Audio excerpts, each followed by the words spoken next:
எக்ஸிகியூஷனுக்கு தான் அதிக இம்பார்ட்டன்ஸ் அப்படின்னு சொல்லியிருந்தாங்க.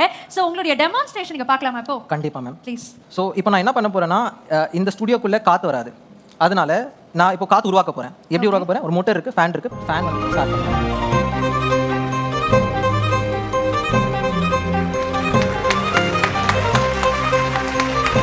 ஆனால் கரண்ட் உருவாகுதா இல்லையா நமக்கு இன்னும் தெரியல. இப்போ என்ன ஆகுதுன்னா, இதுலேருந்து உருவாகிற கரண்ட் வந்துட்டு அந்த உள்ள பிஎம்எஸ்ன்னு ஒரு சிஸ்டம் இருக்கும், பேட்டரி மேனேஜ்மெண்ட் சிஸ்டம். அந்த பிஎம்எஸ்க்குள்ள போயிட்டு அந்த பேட்டரி சார்ஜ் பண்ணும். அந்த பேட்டரி வந்துட்டு ப்ராப்பரான கரண்ட் ரெகுலேட் பண்ணி அந்த லைட்ஸ் கொடுக்கும். வோல்டேஜ் ஃப்ளக்சுவேஷன் இருந்தால் ஏசி கெட்டு போயிடும். அதே மாதிரி எந்த எக்யூப்மெண்ட்ஸ்னால கெட்டு போயிடும். அதுக்குன்னு ஒரு ஸ்பெஷலான ஒரு சர்க்யூட் உருவாக்கி அது வழியா அந்த லைட்ஸ்லாம் க்ளோ ஆகுது. இதே மாதிரி உங்களால் வாட்டர் பம்ப்ஸ், ஏசிஸ், லைட்ஸ் அந்த மாதிரி எல்லாமே ரன் பண்ண முடியும். இதுதான் வந்து எலக்ட்ரிக்கல் யூனிட். ஓகே. ஸோ இந்த எலக்ட்ரிக்கல் யூனிட் வந்துட்டு இது வந்து ஒரு பிஎம்எஸ். ஸோ இதில் ஆட் பண்ணும்போது இந்த பிஎம்எஸ் ஸ்டார்ட் ஆயிரும். ஸோ இது எல்லாமே ப்ராப்பராக மேனேஜ் பண்ணிட்டு மூணு பேட்டரிஸ்லையும் ப்ராப்பரான வோல்டேஜ் மெயின்டைன் பண்ணி இந்த எல்இடிஸ் கொடுக்கும். இந்த கரண்ட் டெமான்ஸ்ட்ரேஷன் ப்ராடக்ட் வந்துட்டு 6 hours வரைக்கும் க்ளோ பண்ண முடியும். பட் நீங்க ப்ராப்பரான 6 meters per second விண்ட் கொடுத்துட்டே இருந்தீங்கன்னா it will go as long as நீங்க எவ்வளவு காத்து கொடுக்குறீங்களோ அவ்வளவு நேரம் ரன் ஆகும். ஸோ பேசிக்கலி அது வாங்குறது மட்டும் இல்லாம மேனேஜ் பண்ணி கண்ட்ரோலும் பண்ணுது, Yes ஸ்ட்ரீம்லைன் ma'am, பண்ணுது. எல்லாமே பண்ணுது மேம்.